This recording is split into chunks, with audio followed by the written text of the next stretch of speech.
আলী ঘরের কোণাতে বসে বসে কাঁদছেন, আল্লাহ আমার বাড়ি নাই, ঘর নাই, আল্লাহ আমার সঙ্গে নবীর বেটি ফাতেমার বিয়ে হয়েছে, আল্লাহ আমার বাড়ি নাই, ফাতেমাকে আমি কোথায় নিয়ে যাব? শেরে খোদা আলীর চোখ দিয়ে ঝরঝর করে পানি। আল্লাহ গো, আজকে নবী নন্দিনী ফাতেমাকে বিয়ে করেছি, আল্লাহ আমার তো থাকার কোনো জায়গা নাই, আমি ফাতেমাকে কোথায় নিয়ে যাব? এই কথা ভেবে আলী কাঁদতেছিল। ভাবা গো, হুয়া তো ইজ্জমান্তাসা, হুয়া তো জিল্লমান্তাসা, ইজ্জতের মালিক আল্লাহ, জিল্লতের মালিক আল্লাহ। একটা খোদার বান্দা আমার নবীর কাছে হাজির হয়ে গেল। বলছেন, ইয়া রাসূলুল্লাহ, আজকে আপনার বেটি জামাইয়ের কোনো ঘর নাই।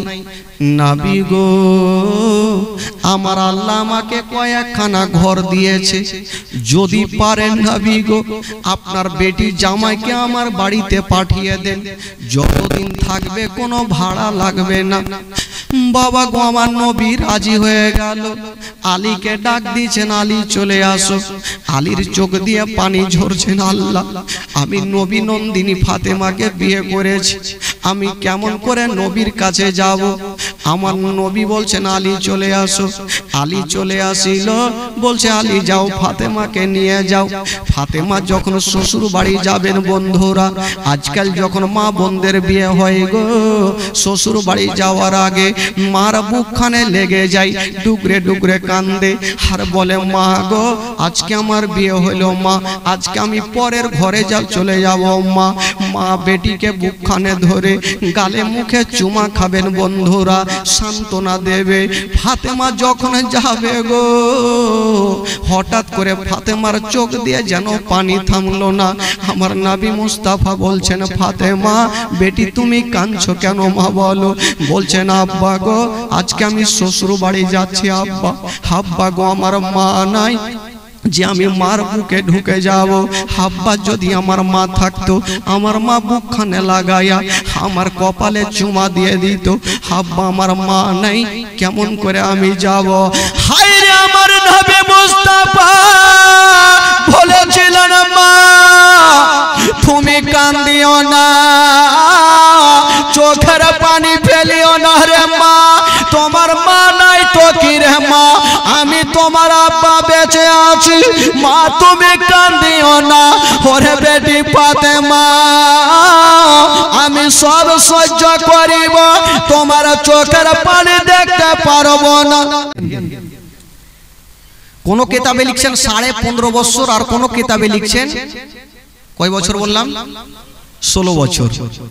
তখন ফাতেমার কাছে বিয়ের প্রস্তাব আসতে শুরু হলো আমার নবীর কাছে। আমার নবীর বেটি তো ফাতেমা, আসতে লাগলো। তো আমার নবী পাক বলেছিলেন, আমি ফাতেমার বিয়ে অতক্ষণ পর্যন্ত দেব না যতক্ষণ পর্যন্ত আমার মহান আল্লাহ রাজি না হবে। জোরে বলুন সুবহানাল্লাহ। কারণ আমার আল্লাহ পাকের পারমিশন ছাড়া আমার নবী কোনো কাজ করতেন না। এই জন্য আমার নবীর সমস্ত কথা হাদিস হয়ে গেছে। আমরা যেগুলো কথা বলি সেগুলো হয় কথা, আর আমার নবী যে কথাগুলো বলে সেগুলো হয়, জোরে বলুন, হাদিস শরীফ। আর আমরা ওই হাদিসকে ফলো করে চলি। তো ফাতেমার বিয়েতে রাজি আমার নবী বলছেন, আল্লাহ যতক্ষণ না হবে ততক্ষণ আমি নবী রাজি হব না। তো সর্বপ্রথম বিয়ের প্রস্তাব দিলেন ফাতেমার জন্য আমার নবীর কাছে, যার নাম হচ্ছে কিতাবে লিখছেন আবু বকর সিদ্দিক রাদিয়াল্লাহু তাআলা আনহু। আমার নবী নাকচ করে দিলেন, না হবে না। 2 নম্বরে বিয়ের প্রস্তাব দিলেন উমারে ফারুক রাদিয়াল্লাহু তাআলা আনহু। আমার নবী সেটাও নাকচ করে দিলেন। তো ইনারা দুজন নবীর দরবারে বসে আছেন। ঠিক কিছুক্ষণ পর বলছেন, ইয়া রাসূলুল্লাহ এবার আমরা তাহলে বাড়ি যাই। বলে, হ্যাঁ তাহলে তোমরা চলে যাও। বেরাদার বন্ধুগণ, বাবাজি আমার শুনুন, মা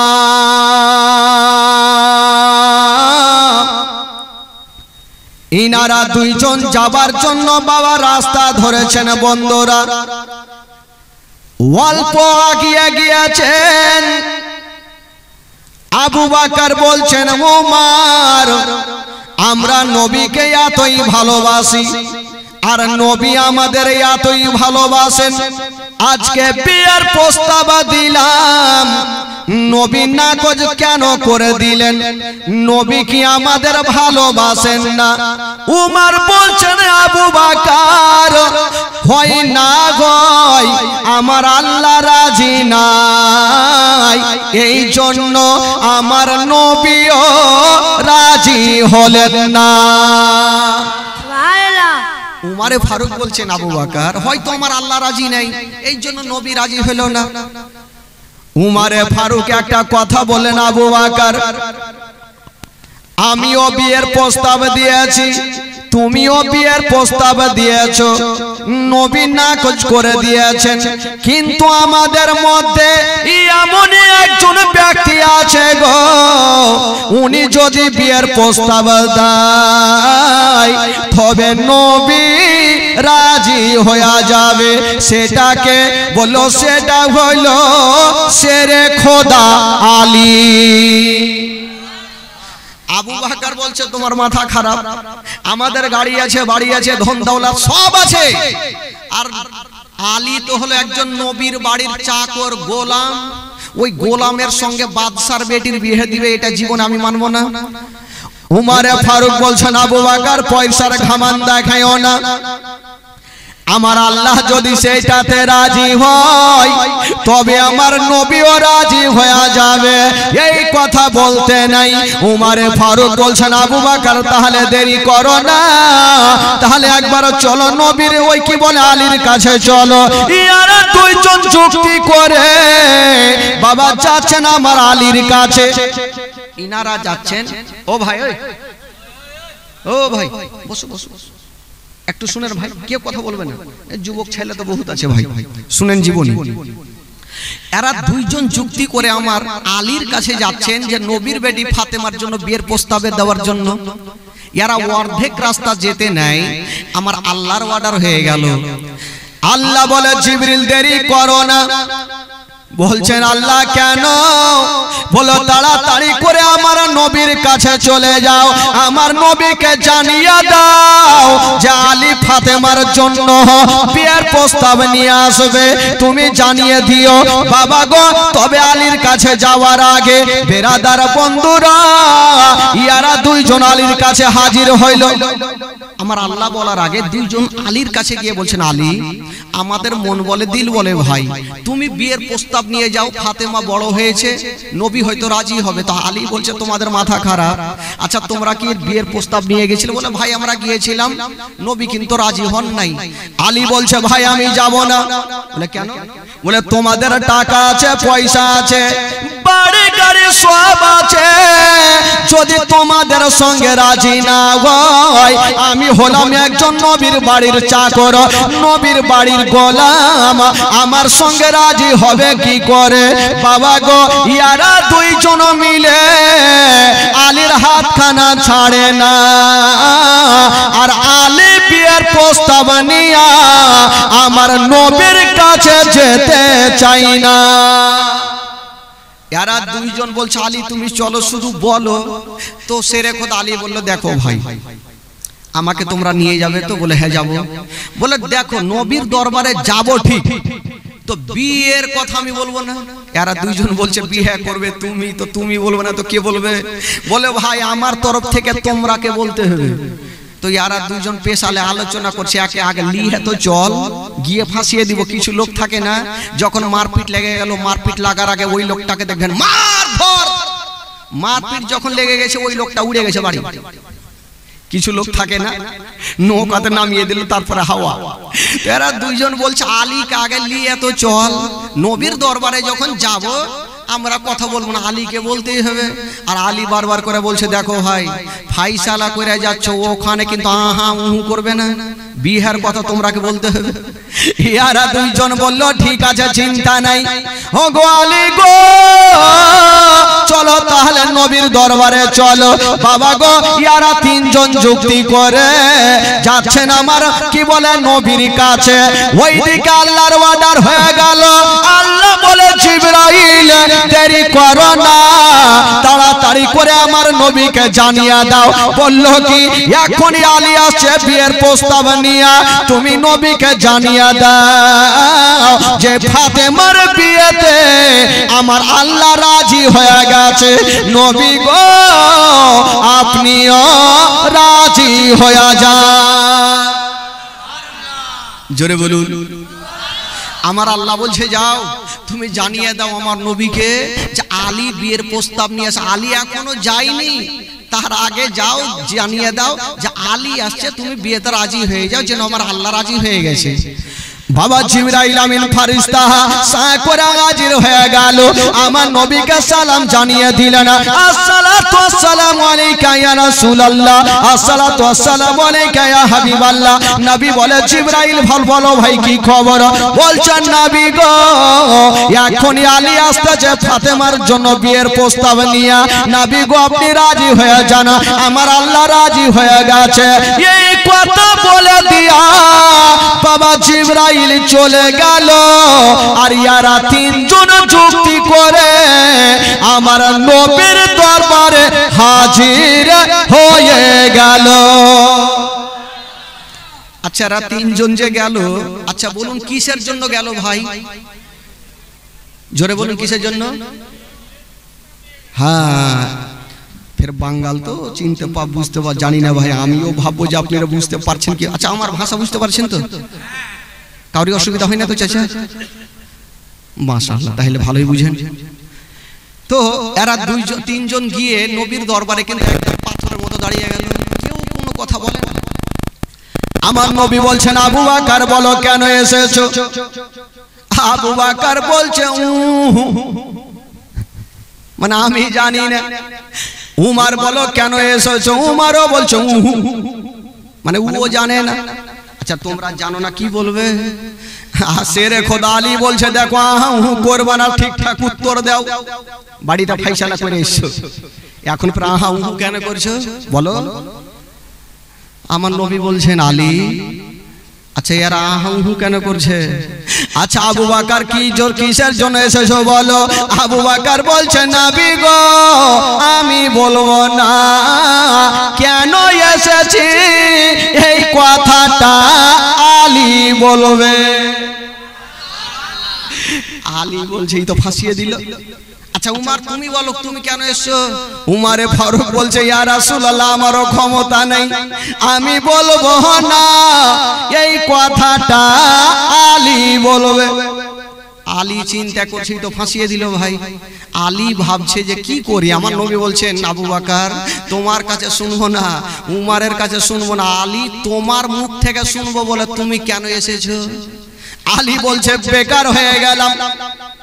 আলী ভাবছেন আমি একটা নবীর বাড়ির চাকর, একটা গোলাম, আর গোলাম হয়ে বাদশার বেটির বিয়ের প্রস্তাব দিব, জীবনে রাজি হবে? একটা নবীর বাড়িতে কাজ করি, চাকরি করি, জীবনে রাজি হবে না? আলী বলতে পারে না, আলী বাবা বলতে পারে না। আর আমার নবী বলছেন আলী তাড়াতাড়ি বলো তুমি কেন এসেছো? আলী চিন্তা করছে ওরা দুইজনকে বলছে আইসো, ওরা দুইজন আর আসে না, অন্যদিকে মুখ ঘুরিয়ে হাফ করে বসে আছে। আলী ভাবছে আমাকে বলতেই হবে, না বললে কোনো উপায় নাই। বলছেন নবী গো আমি আপনার কাছে এসেছি। আচ্ছা এসো তো বুঝলাম, কেন এসো বলো? আবার বলছেন ইয়া রাসূলুল্লাহ আমি আপনার কাছে এসেছি, মানে বলতে পারছে না। বলছে আরে আলী এসো তো বুঝলাম, কেন সেটা তো বলো। আবার বলছে আমি আপনার কাছে এসেছি। বাবা গো বুকটা ফুটে কিন্তু মুখটা ফুটে না। আচ্ছা বলুন তো ভাই আলী যে আমার নবীর দরবারে কেন এসেছেন আমার নবী জানে কি জানে না? জোরে বলুন জানে কি জানে না? আমার নবী তো সব জানে, আলীর জবান থেকে শুনবে তার জন্যই জিজ্ঞাসা করছে। জোরে বলুন সুবহানাল্লাহ। আমার নবীকে তো আমার আল্লাহ জিবরাইলকে দিয়ে আগে জানিয়ে দিয়েছেন, কিন্তু আলীর জবান থেকে শুনবে। আলীকে বলছে বারবার আমি এসেছি কিসের জন্য বলো? আলী বলছেন নবী গো আপনার জন্য এসেছি। বলে কেন? আলী পিছনে ঘুরে দেখছে যদি নবী রেগে যায় তাহলে গুলকি দিয়া ভাইগে যাব। গুলকি বুঝলেন? গুলকি কি বলছে আপনাদের ভাষায়? হোলি গুলি গুলি এক দেশের বলি এক দেশের গালি। এক জায়গাতে জালসা চলছে ভাই জানেন, আর জালসা প্রচুর হারে জমেছে। আর জালসা চলাকালীন যদি কেউ উঠে তো বক্তার মিজাজ খারাপ হবে কি হবে না? জালসা চলেছে ভাই, চলছে চলছে, আর মিডিল জায়গা থেকে একটা লোককে প্রচুর হারে লাগলো পায়খানা। এ তো মাথা তুলছে, আর মাওলানা সাহেব ভাবছি তো লোকটা ভাগছে, রাগের মাথায় বলছে এই লোকটা বসে গেছে।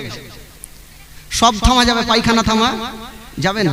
আবার 10 মিনিট শুনলো, 10 মিনিট পর আবার মাথা তুলছে, মাওলানা সাহেব বলছে আবার বলছে। ওই লোকটা ভাবলো হায় আল্লাহ, কোন মাওলানার জালসা শুনতে আসলাম রে, আমার পায়খানাই বন্ধ করে দিল। বাড়িতে ঘুমাইতাম ওইটাই ভালো ছিল। হঠাৎ করে বেচারা কারেন্টটা চলে গেছে, মানে অন্ধকার। এই ভাবছে এই সুযোগে ভাগতে হবে, উইঠা ভাই সামনে চলে এসছে। তো কোন দিকে যাবে? চতুর্দিকে লোক যাচ্ছে, কোথায় যাব? তো সামনে 8 নম্বরে জুতা পড়েছিল, এই জুতাতে কাম সেরে দিয়ে বসে গেছে। মাওলানা সাহেব সারা রাত বললে এই বান্দা ভাগবে না। ভাগবে কেন? তো কাম সেরে দিয়েছে। আর আসলে ওই জুতাটা সাধারণ লোকের ছিল না, যে মাওলানা জালসা করছিল ওয়ারি জুতা। মাওলানা সাহেব জালসা শেষ করে যেমন রুম থেকে নেমে পা ভরেছে তো খাচাং করে উঠেছে ভাই। হ্যাঁ, তো এরকম যদি লাগে তাহলে যাবেন, এমনি তো উঠিয়ে নামার স্টেজ থেকে কেউ যাবেন না ভাই। বেরাদার বন্ধুগণ বাবাজি, আলী দেখছেন যে কোনো গলি আছে কিনা, যদি নবী রেগে যায়, লাল চোখ যদি দেখেলি তাহলে ভেগে যাবে। আলী বলছেন নবী গো আপনার কাছে এসেছি আপনার বেটি বিয়ার প্রস্তাব নিয়া। যেমন এই কথা বলতে নাই আমার নবীর জবান থেকে বেরিয়ে গেল আলহামদুলিল্লাহ রাব্বিল আলামিন। আমার নবী বলছেন আলী আমি এই কথাটা শোনার জন্য অপেক্ষা করতেছিলাম। বলছেন আলী আমি এই বিয়েতে রাজি হয়ে গেলাম। আলী আমি এই বিয়েতে রাজি হয়ে গেলাম। এবার আলী বড় করে একটা নিঃশ্বাস নিয়েছে, বাপরে জান তো বাঁচলো। ভাবলাম নবী রাজি হবে না, এই তো নবী রাজি হয়ে গেছে। এরা দুইজন এবার মুখ ঘুরিয়েছে, আবু বকর সিদ্দিক আর উমর ফারুক। তো সেরে খোদা আলী বলছে ভাই আর মুখ ঘুরিয়ে লাভ নেই, নবী রাজি হয়ে গেছে। তো আমার নবী জিজ্ঞেস করছে আলীকে, আজকাল যখন কেউ কোনো বেটার বিয়ে দিবে তো আগে হয়তো জানবেই যে মেয়ের বাবার কি আছে না আছে, বা ছেলের কি আছে না আছে, একটা জানা দরকার আছে কিনা ভাই। তো আমার নবী জিজ্ঞাসা করছে আলীকে, আচ্ছা আলী তোমার সঙ্গে যে ফাতেমার বিয়ে দিব তোমার কাছে কি আছে?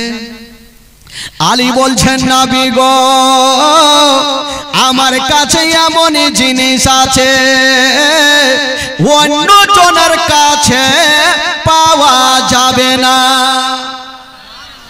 আমার নবী বলছেন আমার কাছে কি আছে না আছে অন্য জনের কাছে না, কি আছে বলো?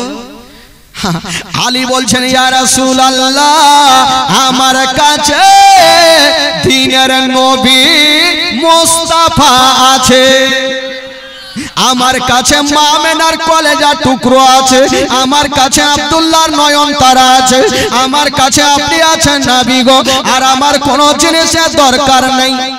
আমার নবী বলছেন আলী আমি তো আছি, আচ্ছা তোমার কাছে বিক্রি করার কিছু আছে, মোহরানা দিতে হবে। আলী বলছেন নবী গো যার কাছে নবী আছে তার জন্য কোনো জিনিসের দরকার নাই, যেই নবীকে পেয়ে গেল সে যেন আল্লাহকে পেয়ে গেল, আর আল্লাহকে যে পেয়ে গেল জান্নাত তারই হলো।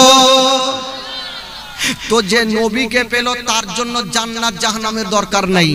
আমার নবী বলছে আলী আচ্ছা আমি তো আছি, তোমার কাছে বিক্রি করার কিছু আছে বলো। আলী বলছেন নবী গো আমার কাছে এমন কিছু নাই, তবে ইয়া রাসূলুল্লাহ আমার কাছে শুধু একটা লোহার পোশাক আছে, যেই পোশাকটা পরিধান করে আমি যুদ্ধের ময়দানে যুদ্ধ করি। আমার নবী বলছেন আলী তুমি যাও আর ওই পোশাকটা বিক্রি করে আসো। বাবা গো শেরে খোদা আলী গেল, ওই পোশাকটা বিক্রি করে কিছু টাকা নিয়ে আমার নবীর কদম মোবারকায় ঢেলে দিল। আমার নবী বলছেন বেলাল দেরি করো না, এখান থেকে টাকা নিয়ে যাও আর কিছু খুরমা খেজুর নিয়ে চলে আসো। বাবা গো সেখান থেকে টাকা নিয়ে খুরমা খেজুর নিয়ে আসা হইল। যেমনই নিয়ে আসা হইল গো আমার নবী ফাতেমাকে ডাক দিলেন। ফাতেমা চলে আসলেন। ফাতেমাকে বলছেন আমার নবী বেটি আমি তোমার সঙ্গে আলীর বিয়ে দিচ্ছি রে মা, তুমি কি রাজি আছো? ফাতেমা কোনো কথা বললেন না, একটু মুস্কি মেরে হেসে চলে গেলেন। জোরে বলুন সুবহানাল্লাহ। তো কোনো বাবা যখন ছেলেকে বলবে বিয়ে করবি বেটা, বিয়ে ছেলে হাসলো মানে বুঝলেন বিয়ে করবে, আর ছেলে দুঃখ মানে করবে না। আমার নবী বুঝে গেল যে বেটি আমার রাজি আছে। বেরাদার বন্ধুগণ এবার খুরমা খেজুর নিয়ে আসা হইল আর ওই আলীর সঙ্গে ফাতেমার বিয়ে হয়ে গেল। জোরে বলুন। আচ্ছা বলুন তো ভাই, আপনাদের এলাকায় যখন বিয়ে হয় তখন কি বলে, ওই যে নতুন বিবিকে নিয়ে আসার জন্য গাড়ি আসে কিনা, মারুতি আসে কিনা, বাস আসে কিনা, ট্রেন পেলে ট্রেন ওকে রিজার্ভ করলে তো সব আসে। কিন্তু আলী যে ফাতেমাকে বিয়ে করলেন, আলী তো ঘর নেই, বাড়ি নেই, উনি কোথায় নিয়ে যাবেন? আহা একটু শুনেন ভাই, চোখের পানি ফেলতে হবে। আলী ঘরের কোণাতে বসে বসে কাঁদছেন, আল্লাহ আমার বাড়ি নাই, ঘর নাই, আল্লাহ আমার সঙ্গে নবীর বেটি ফাতেমার বিয়ে হয়েছে, আল্লাহ আমার বাড়ি নাই, ফাতেমাকে আমি কোথায় নিয়ে যাব? শেরে খোদা আলীর চোখ দিয়ে ঝরঝর করে পানি। আল্লাহ গো আজকে নবী নন্দিনী ফাতেমাকে বিয়ে করেছি, আল্লাহ আমার তো থাকার কোনো জায়গা নাই, আমি ফাতেমাকে কোথায় নিয়ে যাব? এই কথা ভেবে আলী কাঁদতেছিল। ভাবা গো ওয়া তো ইজ্জমান্তাসা ওয়া তো জিল্লমান্তাসা, ইজ্জতের মালিক আল্লাহ, জিল্লতের মালিক আল্লাহ। একটা খোদার বান্দা আমার নবীর কাছে হাজির হয়ে গেল। বলছেন ইয়া রাসূলুল্লাহ আজকে আপনার বেটি জামাইয়ের কোনো ঘর নাই, নবী গো আমার আল্লাহ আমাকে কয়েকখানা ঘর দিয়েছে, যদি পারেন নবী গো আপনার বেটি জামাইকে আমার বাড়িতে পাঠিয়ে দেন, যতদিন থাকবে কোনো ভাড়া লাগবে না। বাবা গো আমার নবী রাজি হয়ে গেল। আলীকে ডাক দিয়েছেন, আলী চলে আসো। আলীর চোখ দিয়ে পানি ঝরছেন, আল্লাহ আমি নবী নন্দিনী ফাতেমাকে বিয়ে করেছি, আমি কেমন করে নবীর কাছে যাব? আমার নবী বলছেন আলী চলে আসো। আলী চলে আসিল, বলছে আলী যাও ফাতেমাকে নিয়ে যাও। ফাতেমা যখন শ্বশুর বাড়ি যাবেন বন্ধুরা, আজকাল যখন মা বোনদের বিয়ে হয় গো, শ্বশুর বাড়ি যাওয়ার আগে মার বুকখানে লেগে যায়, ডুকরে ডুকরে কান্দে আর বলে মা গো আজকে আমার বিয়ে হলো, মা আজকে আমি পরের ঘরে চলে যাব। মা মা বেটিকে বুকখানে ধরে গালে মুখে চুমা খাবেন বন্ধুরা, সান্ত্বনা দেবে। ফাতেমা যখন যাবে গো, হঠাৎ করে ফাতেমার চোখ দিয়ে যেন পানি থামলো না। আমার নবী মুস্তাফা বলছেন ফাতেমা বেটি তুমি কাঁদছো কেন মা বলো? বলছেন আব্বা গো আজকে আমি শ্বশুর বাড়ি যাচ্ছি, আব্বা আব্বা গো আমার মা নাই যে আমি মার বুকে ঢুকে যাব। আব্বা যদি আমার মা থাকতো, আমার মা বুকখানে লাগাইয়া আমার কপালে চুমা দিয়ে দিত। আব্বা আমার মা নাই, কেমন করে আমি যাব? হায় রে আমার নবী মুস্তাফা বলেছিলেন মা তুমি কান্দিও না, চোখের পানি ফেলিও না রে মা, তোমার মা নাই তো কি রে মা, আমি তোমার আব্বা বেঁচে আছি, মা তুমি কান্দিও না। ওরে বেটি ফাতেমা আমি সব সহ্য করিব, তোমার চোখের পানি দেখতে পারব না। হাজার হলো বন্ধু কর যার মা জগতে নেই, তার দুনিয়াতে কিছুই নাই। বাবা গো, পৃথিবীতে সব খুঁজে পাবেন, কিন্তু মার মতো মা একটা খুঁজে পাবেন না। যার মা নাই সে ভালো করে জানে মা না থাকার ব্যথা কতটুকু হয়। ফাতেমা যাচ্ছেন বিদায় হয়ে, কিন্তু ডুগরে ডুগরে কাঁদছেন, আব্বা গো আমার মা নাই, মার বুকে লাগবো। আমার নবী সান্ত্বনা দিয়ে বলছেন, বেটি তুমি কেন কাঁদছো রে মা? কাঁদতে হবে না, যাও। বেটিকে সান্ত্বনা দিয়ে গালে মুখে চুমা খেয়ে বেটিকে আদর করে সান্ত্বনা দিয়ে বিদায় দিলেন। ওরে যুবকেরা শুনেন, মা গো জীবনী শুনে যদি কেউ আহলে বাইতের কথা শুনে একটা ফোঁটা চোখের পানি ফেলে দিতে পারেন, আমার নবী খুশি হয়ে যাবে। আর নবী যদি খুশি হয়, আমার আল্লাহ খুশি হয়ে যাবে। ফাতেমা চলে গেলেন বাবা শ্বশুর বাড়ি। যেমনই যেতে নাই, কিতাবে লিখছেন বাবা, কেউ বলেছেন সন্ধ্যার সময়, কেউ বলেছে ভোরের সময়, যেন ফাতেমার গেটে ডাক দিতেছে।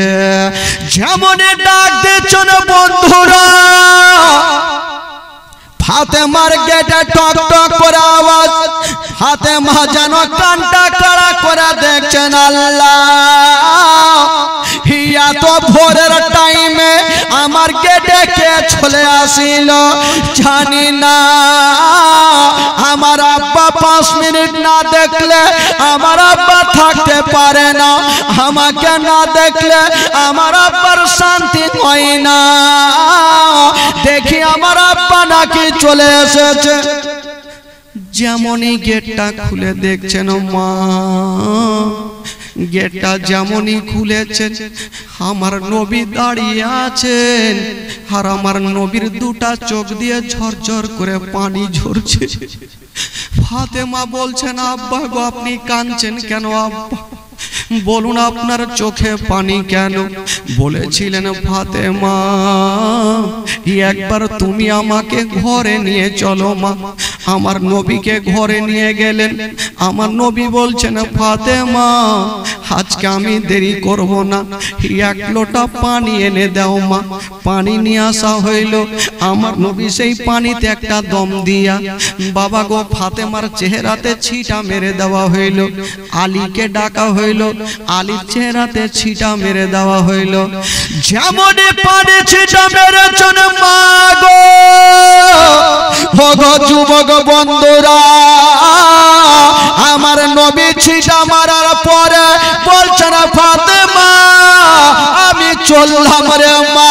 যেমন এই কথা বলতে নাই, ফাতেমা তো ঝাড়া টুকরে টুকরে কাঁদতে লাগলেন, কেঁদে গেছেন বন্ধুরা। আমার নবী বলছেন, ফাতেমা আবার তুমি কেন কাঁদছো রে মা? মা তোমার কি একটা গরিবের সাথে বিয়ে দিয়েছে মা, তার জন্য তুমি কাঁদছো? ফাতেমা তবে একটা কথা শুনে নাও মা, আলী গরিব হতে পারে মা, কিন্তু আলীর মতো তুলনা কেউ হবে না রে মা। ফাতেমা তুমি কাঁদিও না। ফাতেমা বলছেন, আব্বা আমি সেটার জন্য কাঁদি না, বাপ যেখানে বিয়ে দেয় ভালো জায়গাতে দেয়, তবে কাঁদছো কেন মা বলো? বাবা গো ফাতেমা বলেছিলেন, আব্বা গো আজকে আপনি আমার বাড়িতে এসেছেন, আর আসার পরে আপনি বাড়ি যেতে চাইছেন। আব্বা গো যদি আমার মা থাকতো, আমার মা একটা রাত আমাকে বুকে করে নিয়ে আমার বাড়িতে থাকতো। আমার মা নাই বলি আমার দুনিয়াতে কিছুই নাই আব্বা। মা যদি থাকতো আমাকে সান্ত্বনা দিয়ে আমার বাড়িতে থাকতো। হায়রে নবী মুস্তাফা বলেছিলেন, ফাতেমা ওরে নবীর উদ্দিনী ফাতেমা তুমি চোখের পানি ফেলিও না মা, তুমি কান্দিও না মা, কপালে যেটা লেখা আছে সেটা হবে। তোমার মা চলে গেছে মা, আর কখনো আসবে না। তবে বেটি রে, আমাদেরও সময় যখন হবে আমাদেরকেও যেতে হবে। এই কথা বলে দিয়ে আমার নবী মুস্তাফা সেখান থেকে চলে গেলেন। আর আলীর সঙ্গে ফাতেমার বাবা ঘর সংসার হইল। আর যেমনই ঘর সংসার হলো গো, 3টা হলো বেটা আর 3টা হইল বেটি। জোরে বলুন। কয়টা হলো টোটাল? তিনটা হলো বেটা আর তিনটা হলো বেটি। বেটা গুলার নাম কি? ইমামে হাসান, ইমামে হোসেন আর ইমামে মহসিন। আর বেটি গুলার নাম হলো জাইনাব, উম্মে কুলসুম আর রোকাইয়া। তবে বাচ্চা কালে ওই দিকে ইমামে মহসিন আর রোকাইয়া দুইজন ইন্তিকাল করে গেলেন। সকলে পড়ুন ইন্না লিল্লাহি ওয়া ইন্না ইলাইহি রাজিউন। বলুন বন্ধুরা, 6 জন থেকে 2 জন বাদ হলো, থাকলো কয়জন? কয়জন থাকলো? এই 4 জনকে নিয়ে জীবনীটা শুরু হচ্ছে ভাই। এই যে এখান থেকে ইমাম হাসান হোসেনের জীবনী স্টেট। বাবা গো, এই যে চলে আসলো 2 জন। এবার যখন ইমাম হাসান হোসেন চলে আসলেন, এখানে ঘটনা অনেক আছে, কারণ এগুলো বিশ্লেষণ ভাবে বললে 7 দিন সময় লাগবে, তাহলে সব ঘটনা শোনা যাবে। ইমাম হোসেন আস্তে আস্তে ইমাম হাসান হোসেন বড় হতে লাগলো, আমার নবী আদর করতে লাগলো, ভালোবাসতে লাগলো। হঠাৎ করে একদিন ইমাম হাসান হোসেন কথা বলতে লাগলো। একদিন দোনো ভাই সিলটে লেখা লিখেছেন। সিলট বুঝলেন? সিলট এদিকে আছে, আজকাল আছে সিলট। কি বলে আপনাদের ভাষাতে? সিলটই বলে। আচ্ছা, সিলটে লিখেছেন ভাই। আর ইমাম হাসান বলছে ভাই, ইমাম হোসেনকে বলছে ভাই আমার লেখা বেশি ভালো। আর ইমাম হোসেন বলছে তোমার মাথা খারাপ, তোমার থেকে আমার বেশি ভালো। তো দোনো ভাই ঝামেলা। আমাদের মধ্যে বাড়িতে দেখবেন বাচ্চা কাচ্চারা ঝামেলা করে না, যে আমার ভালো, ও বলছে আমার ভালো, যতই ভালো হোক না কেন। ইমাম হাসান বললো ভাই শুনো, যখন তোমার তুমি ভালো বলছো, আমার আমি বলছি, ইয়ার ফাইসালা চলো আমার মার কাছে যাব, আমার মা যেটা ভালো বলবে সেটাই ভালো হবে। জোরে বলুন সুবহানাল্লাহ। তো ইমাম হাসান বলছে যদি মার কাছে যায়, আমার ভালো না হইলেও আমার মা বলবে এটা ভালো আছে, যেহেতু বড় বেটাকে কষ্ট দিবে না। আর ইমাম হোসেন বলল না, মা ছোট বেটাকে কষ্ট দিবে না, চলো মার কাছে। এরা 2 জন যুক্তি করে বাবা 2 খানা সিলট নিয়ে মার কাছে হাজির হয়ে গেল। যেমন ছিল 2 খানা রেখেছেন, বলছেন মা গো আজকে একটা কথা বলার জন্য এসেছি মা। বলল ওরে লাডলা দুলারা, ওরে কলেজের পাড়া, ওরে নয়নের তারা, বলো তোমরা কেন এসেছো? 2 জন ছেলে বলছেন মা গো এটা আমার লেখা, আর এটা হচ্ছে আমার ছোট ভাই হোসেনের লেখা। মা গো বলে দিন মা কোনটা লেখা ভালো। আজকাল যদি মা বহিনেরা হইতো তো এই প্রশ্নের উত্তর 1 সেকেন্ডের মধ্যে দিত কি দিত না ভাই? বলে দিত যারে বেটা যা, বড় বেটা লেখা ভালো, যা ভাগ। ছোট বেটা কষ্ট পেল, দুঃখ পেল, দেখার নাই। বা বলে দিত ছোট বেটা লেখা ভালো, যা। ফাতেমা চিন্তা করছেন, যেমনই বলেছেন দোনো ছেলে, মা গো কোনটা লেখা ভালো?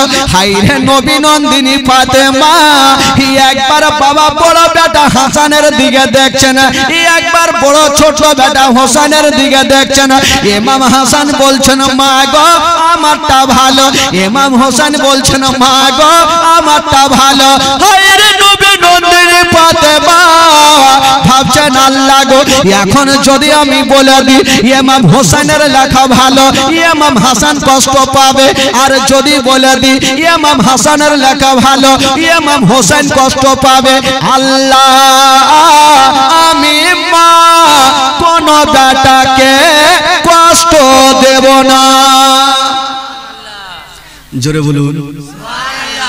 ফাতেমা বলছেন আমি কোনো বেটাকে কষ্ট দিব না। মা ফাতেমা বলছেন বেটা রে তোমরা যে প্রশ্ন করেছো বেটা, ইয়ার উত্তর আমি দিতে পারবো না। কেন মা এই শক্ত কত প্রশ্ন করলাম, সামান্য তো ব্যাপার, বলে দিন কোনটা লেখা ভালো। বলে না বেটা আমার ক্ষমতা নেই। তাহলে কি করব? বলে বেটা যদি এই প্রশ্নের উত্তর নিতে চাও তবে একজনই দিতে পারবে। সেটা কে? বলে সেটা হলো তোমার বাবা শেরে খোদা আলী। জোরে বলুন সুবহানাল্লাহ। এরা দুজন ভাবছে বাপের কাছে যখন উত্তর পাবো তো তাহলে যাই। এরা দুইজন যুক্তি করে আবার দুইখানা সিলট নিয়ে পৌঁছে গেলেন শেরে খোদা আলীর কাছে। বলছে না পাগো, আমরা মায়ের কাছে গিয়েছিলাম, মা উত্তর দিতে পারে নাই। আব্বা গো আপনার কাছে এসেছি, বলুন কার লেখা ভালো? শেরে খোদা আলী ভাবছেন আল্লাহ কোনটা লেখা ভালো? ফাতেমা উত্তর কেন দেয়নি? বুঝে গেছেন আলী এখন যদি ছোট বেটার ভালো বলি তবে বড় বেটা কষ্ট পাবে, আরে বড় বেটার ভালো বললে ছোট বেটা কষ্ট পাবে। শেরে খোদা আলী বলছেন বেটা রে, এই প্রশ্নের উত্তর তোমার মা দিতে পারেনি, আমিও দিতে পারবো না। জোরে বলুন বলে পারবো না বেটা। তাহলে আব্বা কি করবো? এই প্রশ্ন কি গ্রামে গ্রামে ঘুরে বেড়াবো? বলে না রে বেটা, এই প্রশ্নের উত্তর একজনই দিতে পারবে, কারণ উনার দরবার থেকে কোনো প্রশ্নের উত্তর খালি যায় না। সেটা কে? বলে সেটা হলো তোমার নানা নবী মুস্তাফা। জোরে বলুন সুবহানাল্লাহ। এরা দুজন যুক্তি করে গুটি গুটি পায় আবার নানার সামনে হাজির। নানা